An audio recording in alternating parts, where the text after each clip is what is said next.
Ma'am, there's a phone-in question here from the Billionaire News Channel. Comment lang po they are asking your comment regarding dun sa report ng OpenAI, the mother company of ChatGPT, that the PR firm of the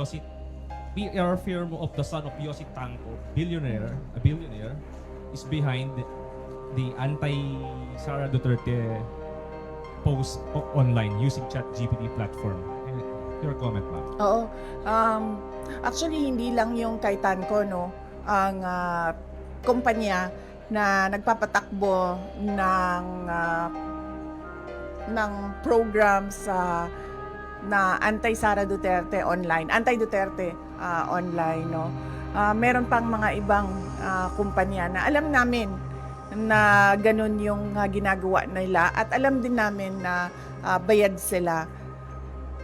Kaya ako nagsasabi lagi, no, na yung ginagawa sa akin ay threats, harassment, and intended to disqualify me from the 2028 presidential elections. Kasi tulad niyan, tingnan nyo, noon may TRICOM ba ang tawag noon? Tawag nung hearing, Quadcom, tapos may TRICOM for fake news and for fake news. Yes, may TRICOM na for fake news.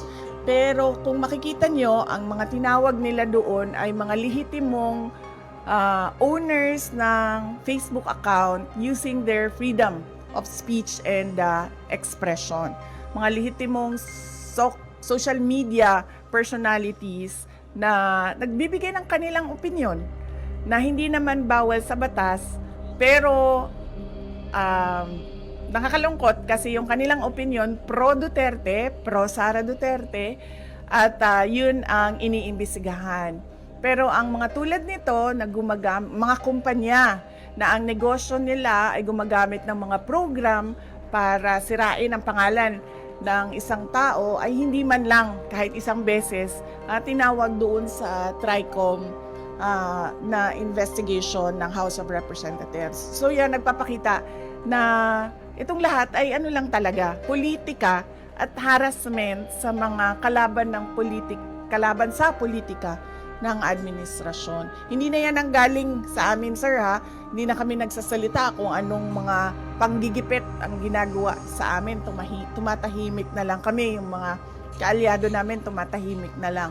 Yan talaga, tulad nung pag-amin ng mga congressman na may natanggap silang pera, kapalit ang signature, yung nilabas ng OpenAI na isang kumpanya na involved sa paninirang puri ng mga tao ay hindi galing sa amin, galing na sa universe. So, para lang ipakita sa mga tao na kung anong ginagawa ng administrasyon. Puro politika, walang trabaho. At ngayon gusto pang i-blame, no, sa akin ang bagsak na ekonomiya ng Pilipinas. Any follow-up there? Then, do you intend to file cases against that company? Hindi na, ma'am. Sobrang napahiya na siya doon nung nilabas yon ng AI. I mean, nasaan na yung credibility mo as a service provider nung sinabi na ganyan yung negosyo mo. So, ano pang point na kasuhan ko siya? Nakakahiya na napahiya na siya doon sa nangyari. At nakita ng buong mundo yung kahihiyan na ginawa niya. Just speaking of AI, meron pong video ngayon na shinare daw si Senator Bato and si Vice Mayor Baste, claiming na it's an artificial intelligence generated AI in support of you. Your comment po doon sa nangyaring pag-share daw po di umano nung AI generated video. Wala namang problema siguro sa pag-share ng AI video in support of sa akin, basta hindi ginagawang negosyo. Kung baga, if I were a social media account owner, and gagawa ako ng AI to support a certain personality, walang problema doon kasi hindi ko naman siya ginagawang negosyo eh. Hindi ko naman binibenta